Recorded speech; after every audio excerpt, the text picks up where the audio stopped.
The valley still smoked when Elias then descended from the ridge. The battlefield had become a graveyard of impossible machines.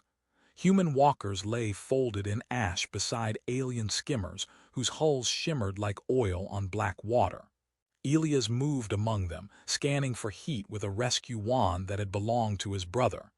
The display showed only static, then briefly printed good luck in green letters. "Very professional," he muttered. Glad the army invested in optimism. He had come looking for survivors, though everyone had warned him the radiation storm would return before nightfall. He found the sound beneath the broken wing of an escape pod. At first he thought it was a damaged alarm, a thin cry beneath leaking coolant. Then it came again, softer, unmistakably alive. Elias dropped to his knees and pulled at the twisted hatch until his gloves smoked. A red symbol flashed above it beside alien writing he could not read. "Yes, terribly secret," he said. "Open before I become decorative ash." He jammed the rescue wand into the seam. The tool sparked, complained in 3 tones, and blew the lock with unnecessary enthusiasm. Inside, the air was warm and smelled faintly of rain. A cradle hovered at the pod's center, held above the floor by flickering light. Within it lay a baby wrapped in silver fabric. She looked almost human, except for the delicate long ears pressed against her hair and the faint glow beneath her skin. Her silver eyes opened as Elias leaned closer. Then she sneezed. Blue sparks sprayed across Elias' mask. He stumbled backward and slapped at his face. Nothing happened. The baby laughed. "Excellent," he said. "First contact and I've already been mocked." The cradle projected a column of light. A calm voice spoke in alien syllables, then shifted into standard. "Guardian signal unavailable, maternal beacon absent, biological stress increasing." "How increasing?" the cradle chimed. That did not answer the question. A compartment opened and offered him a translucent feeding tube. It reshaped itself into a bottle, then a spoon, then something resembling a wrench. "You people complicated milk," Elias whispered. The infant began to cry again, weaker now. Outside, no soldiers moved among the wrecks. Thunder rolled through the clear sky. The radiation storm was coming. Elias lifted the strange bottle. It filled itself with luminous liquid and warmed in his hands. The baby drank greedily, one hand closing around his finger. The pod brightened, revealing the silhouette of a woman wearing a crown of stars. Then the power failed. Darkness swallowed the pod, but the baby did not release him. Reporting her would be lawful. The military would take her, study her, perhaps trade her if the war demanded it. Leaving her was unthinkable. Taking her meant becoming responsible for a life he did not understand, born to a people who might someday return with questions and weapons. The baby yawned and pulled his finger closer. "All right," Elias said softly. "But I should warn you I own 1 chair, 2 plates, and a heater that screams when it's cold." She opened her silver eyes. "And apparently," he added, lifting her from the cradle, "I now own a baby." He wrapped her inside his coat and stepped into the smoking valley. The storm broke above them in violet light, turning the wreckage into black shadows. Far beyond the ruined world, an ancient royal beacon received one final signal before vanishing into silence. By the time the child learned to walk, Elias had replaced every sharp corner in the house with foam, wire mesh, or desperate prayer. None of it helped. She crawled through ventilation ducts before she learned the word no, and at 3 years old dismantled the kitchen heater because, according to the translator on her collar, it sounded lonely. Elias found her sitting in a circle of screws while the heater purred like a pleased animal. "I'm raising an engineer," he said. The translator blinked. "Correction, future sovereign of thermal devices." He stared at it. "You're encouraging her." The girl laughed, her long ears lifting whenever she was proud. Elias named her Lyra because the first night he carried her home, the constellation had been the only thing visible through the radiation storm. She grew faster than a human child. She was messy, curious, stubborn, and deeply offended by vegetables. When Elias placed green root on her plate, The root sometimes levitated toward the trash. Telekinesis is not table manners, he would say. It is efficient, her translator replied. The village beyond the ridge accepted her slowly. At first doors closed when Elias carried her through the market. People remembered the war, the burning ships, the alien weapons that had turned stone to glass.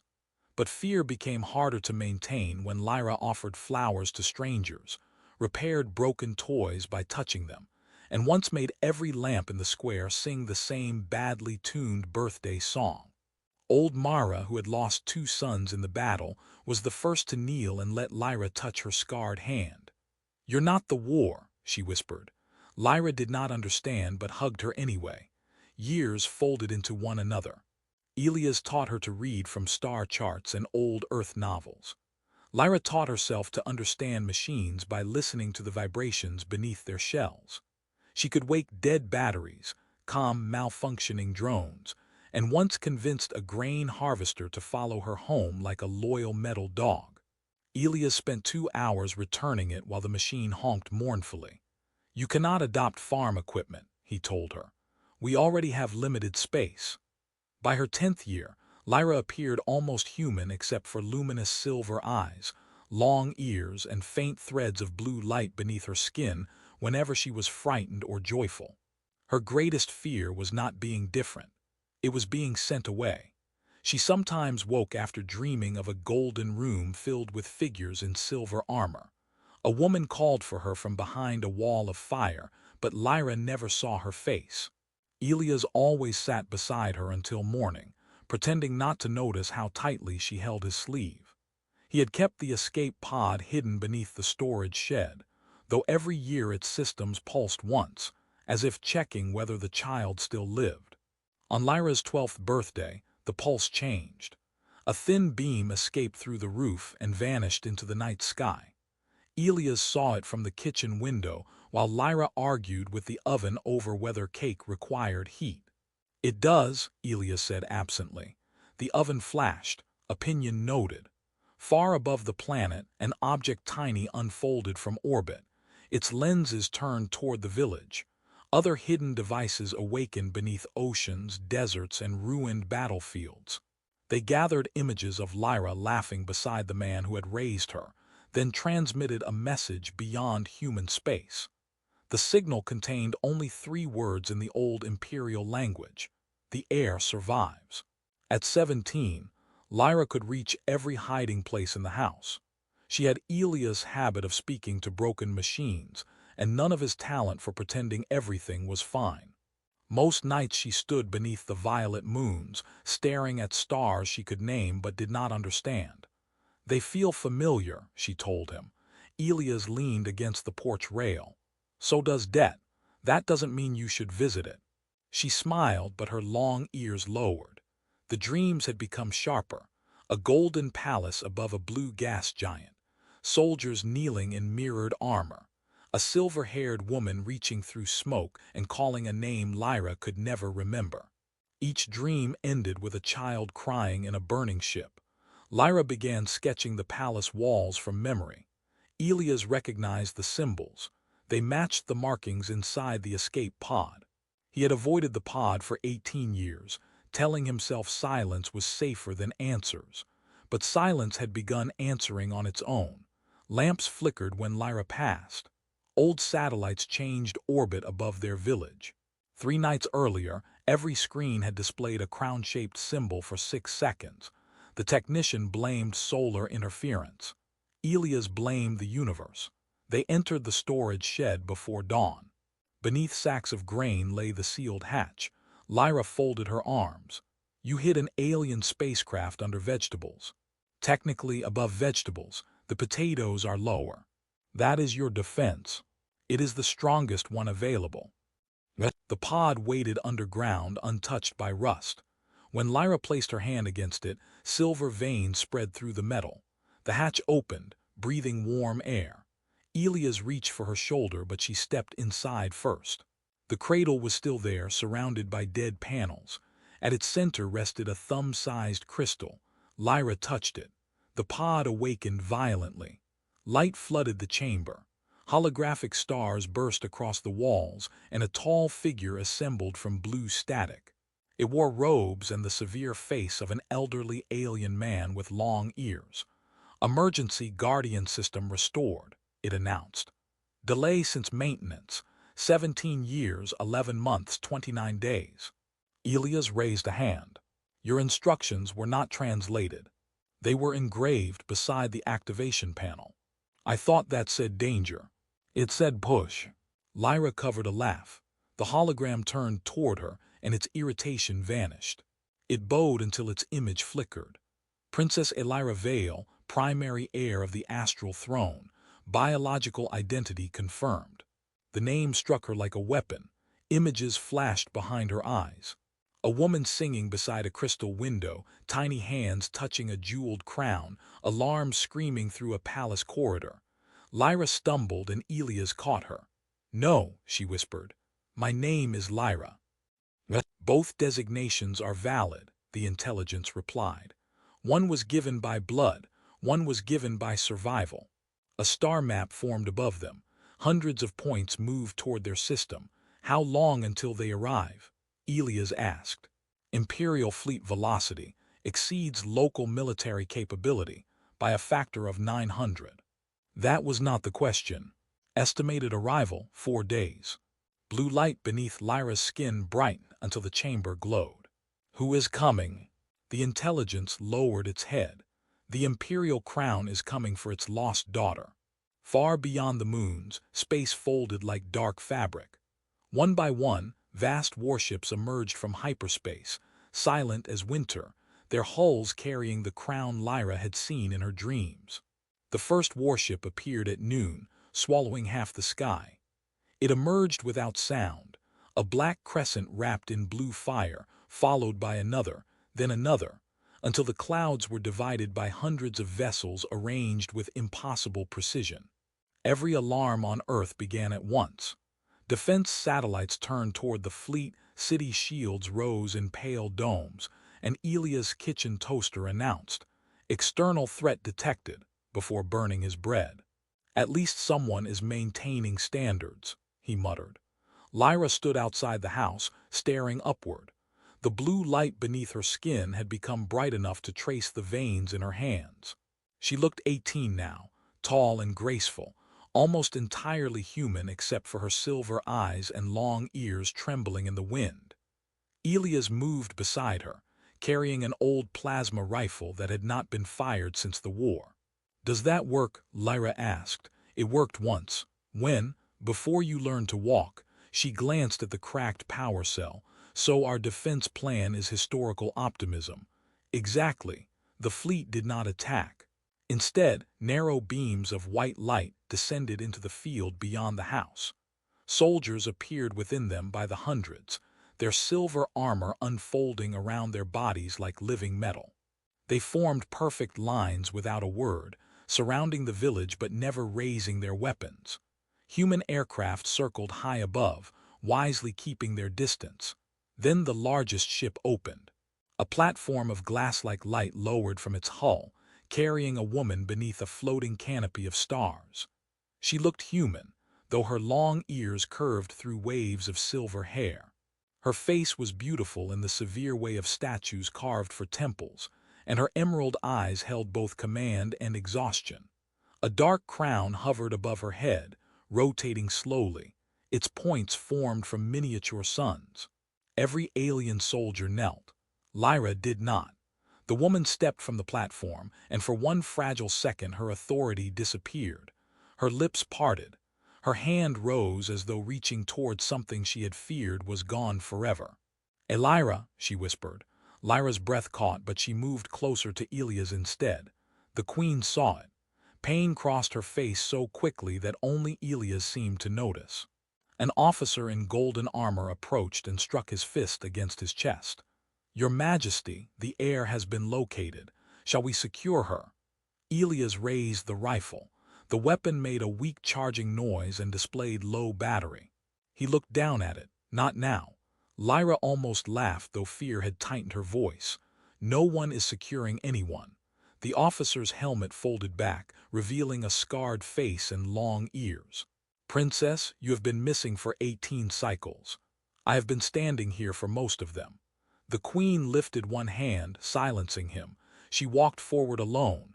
Each step seemed harder than commanding the army behind her. "I searched 47 systems," she said.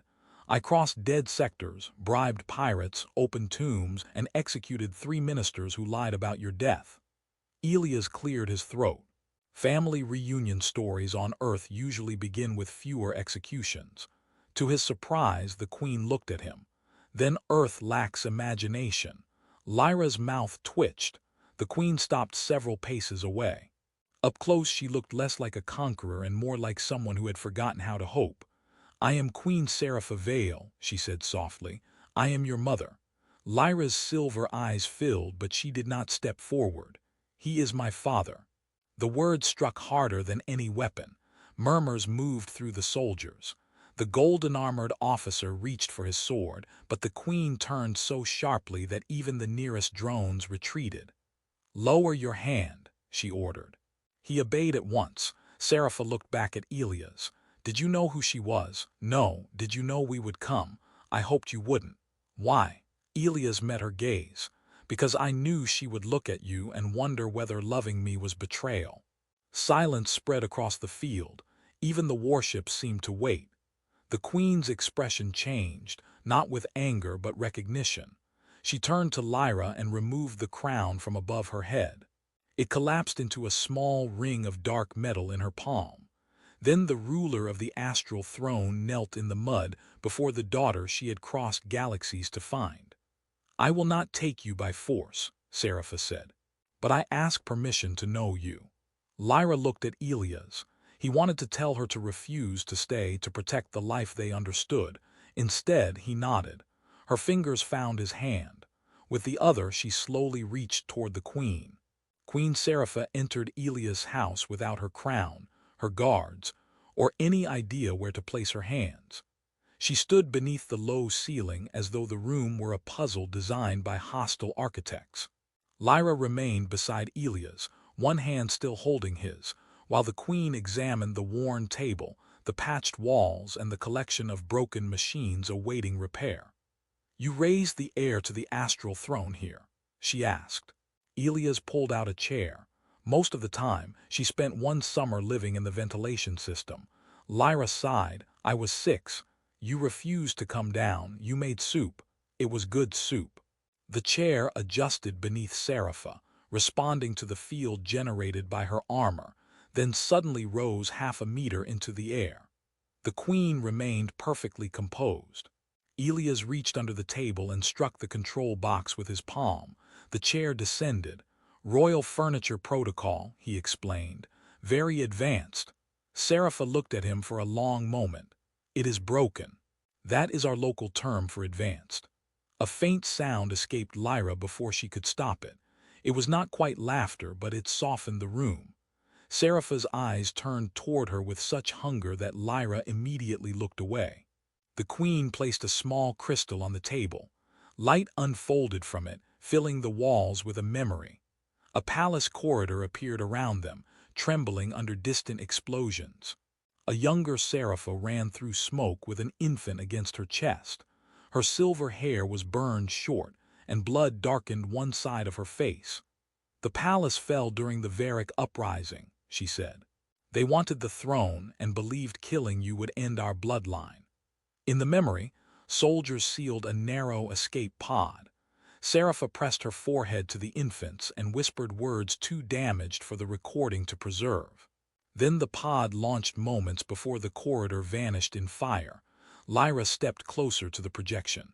"You sent me away. I sent you toward the only open corridor in the battle grid, and never found." Me, Serapha's composure cracked. "I found wreckage, dead beacons, false reports, ministers who advised me to produce another heir and forget you." The star-crowned symbol on the crystal flared with her anger. "I did not forget." Elias watched Lyra's ears lower, the way they had when she was little and struggling not to cry. He wanted to interrupt, but this grief belonged to both of them. Serapha deactivated the memory and looked toward him. "You could have sold her identity. I didn't know it. You could have surrendered her to your military. I considered it. Lyra turned sharply. Elias did not look away. For 6 minutes, he added. Then she sneezed lightning into my face, and the matter became complicated. Serapha blinked. Lyra laughed despite herself. The sound broke something brittle between them. That evening, Elias prepared dinner while 3 imperial advisors waited outside and loudly objected to the queen eating food that had not been scanned by 6 physicians. Serapha ignored them. The meal went well until Commander Vaylor bit into a red earth pepper. His face changed from pale silver to violent purple. His translator announced, "I experience honor through suffering." Elias slid him a glass of water. "That is milk." "Then why is it transparent?"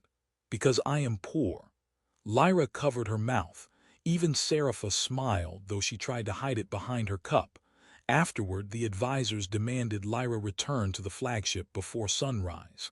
They spoke of bloodlines, succession laws, and imperial stability. Lyra listened in silence until one of them called Elias her temporary guardian. Blue light surged beneath her skin. Every machine in the house awakened. The lamps rose from their sockets, the dead heater roared to life, and the old grain harvester outside sounded its horn like an angry beast.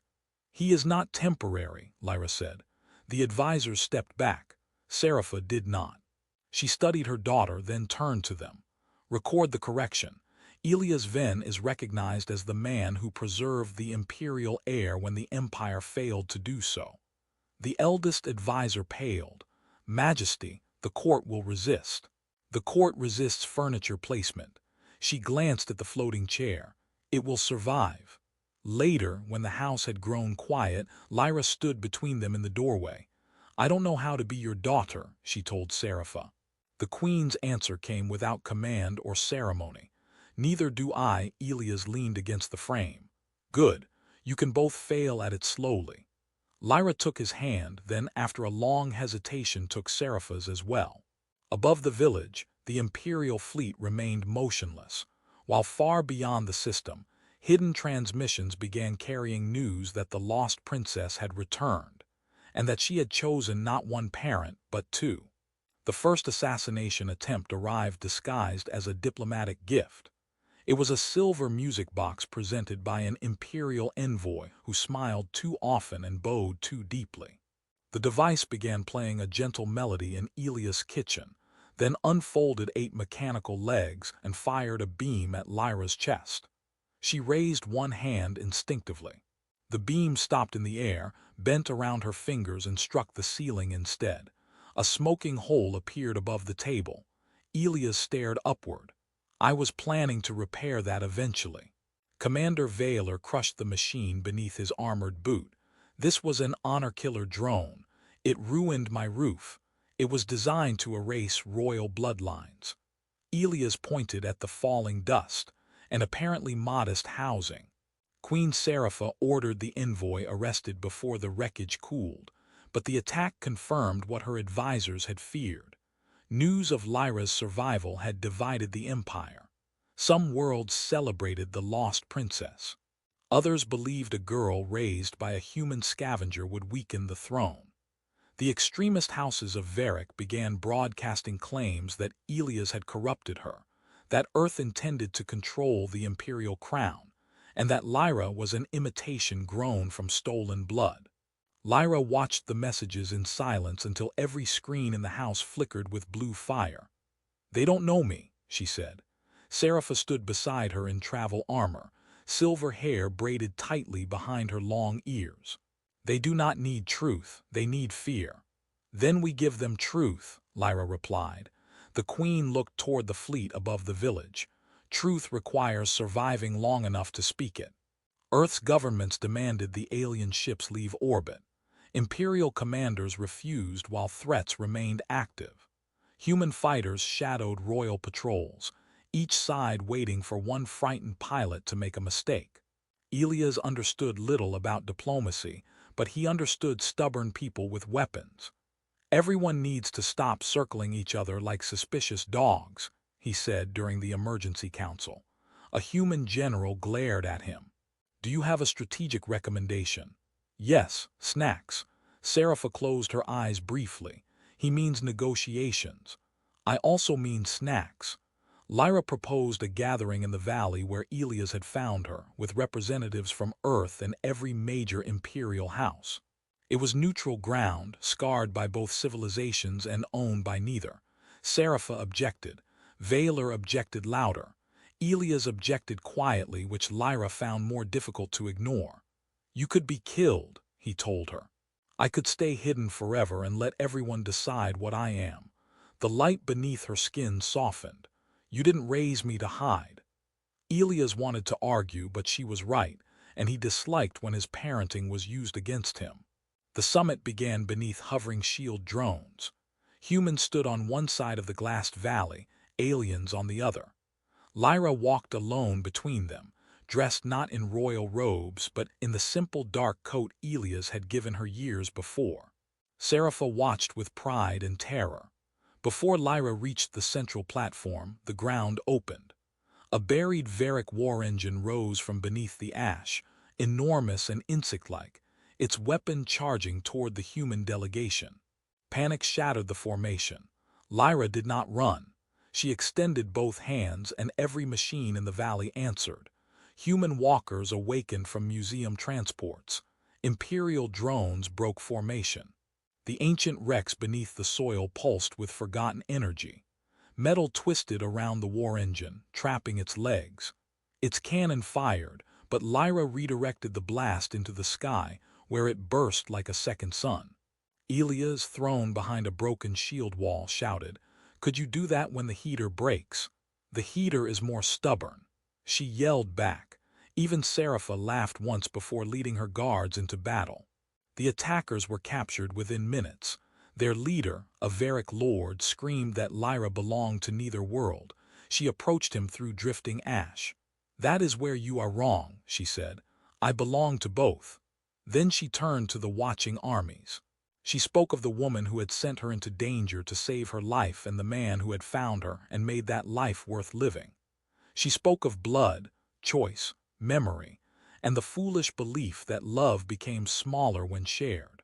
Human weapons lowered first. Imperial blades followed. Serapha stepped onto the platform and bowed to Elias before both civilizations. "You preserved my daughter," she declared.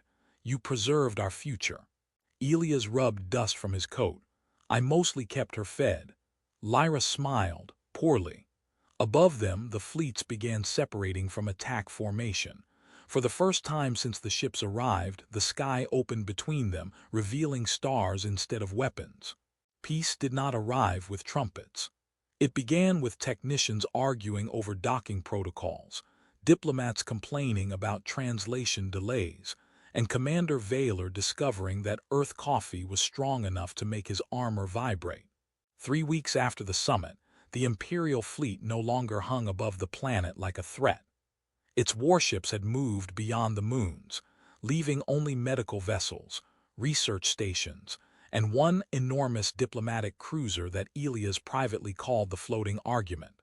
Lyra spent her days traveling between Earth and the cruiser, learning the language of the court while teaching Imperial engineers how to repair machinery without composing ceremonial poetry first. She had stopped asking which world she belonged to. The answer had become obvious each time she stepped through a transport gate and found someone waiting on both sides. The Varic conspirators were tried before a joint tribunal. Their hidden war engines were dismantled, their extremist broadcasts silenced, and the officials who had helped conceal Lyra's survival were stripped of rank. Queen Serapha refused calls for mass executions. "My daughter was saved by mercy," she declared. "The Empire will not honor her return with more graves." The decision shocked the court more than any battlefield victory. Elias suspected Lyra's influence when Serapha later asked whether exile to a frozen mining moon was merciful enough. "Depends," he said. "Does the moon have vegetables?" Lyra looked offended. "You cannot punish people with vegetables." "You have not tasted palace cabbage," Serapha replied. Their first shared laugh came so naturally that all three fell silent afterward, startled by it. On the morning of Lyra's formal recognition, the village road filled with humans, alien soldiers, hovering cameras, and children wearing homemade long ears. The ceremony was meant to take place aboard the diplomatic cruiser, but Lyra refused. She chose the valley where Elias had found her. The black glass left by the old battle had been covered with silver grass grown from alien seeds. At its center stood the restored escape pod, no longer a coffin from the past, but a monument. Lyra wore a simple white uniform beneath a dark coat stitched from the one Elias had given her years before. Serapha placed the star crown above her head, but before the oath could begin, Lyra raised a hand. There is another title that must be recognized. The Imperial Council shifted uneasily. Elias immediately suspected trouble. Lyra turned toward him. Elias then crossed a battlefield for a child whose name he did not know. He gave me food, shelter, patience, terrible soup, and a home. The soup was improving. It was becoming more dangerous. Laughter moved through the crowd. Lyra's silver eyes softened. He is not my temporary guardian. He is not a servant of the throne. He is my father. Serapha stepped beside her and held out a small ring of dark metal. When Elias accepted it, light formed words above his hand in both human and imperial script. Father of the air, keeper of 2 worlds. I was hoping for something less noticeable, he said. It also opens every royal door, Serapha told him. That seems irresponsible. It is. The treaty signed that day joined Earth and the Astral Empire through trade, science, and mutual defense. Human hospitals received regenerative technology. Imperial worlds gained access to Earth agriculture, music, and despite Serapha's objections, spicy peppers. Old Mara became the first village representative to visit the royal capital. Commander Valor volunteered to escort her and returned claiming he had faced rebels with less aggression than her card games. Months later, Elias stood outside his repaired house beneath a quiet sky. The roof no longer leaked. The heater no longer screamed. It now spoke in a polite imperial voice and criticized his temperature settings. A transport beam shimmered in the yard. Lyra appeared first, carrying 2 bags and wearing her crown crooked. Serapha followed with 4 guards, 6 advisors, and the expression of a ruler who had lost an argument. You said you were visiting alone, Elias told Lyra. I did. Mother interpreted alone politically. Serapha examined the small house. I brought minimal support. One of the guards unfolded a portable throne. Elias sighed. Of course you did. That evening, they sat around the same scarred table where the Queen had first heard Lyra laugh. No armies waited outside. No weapons darkened the stars.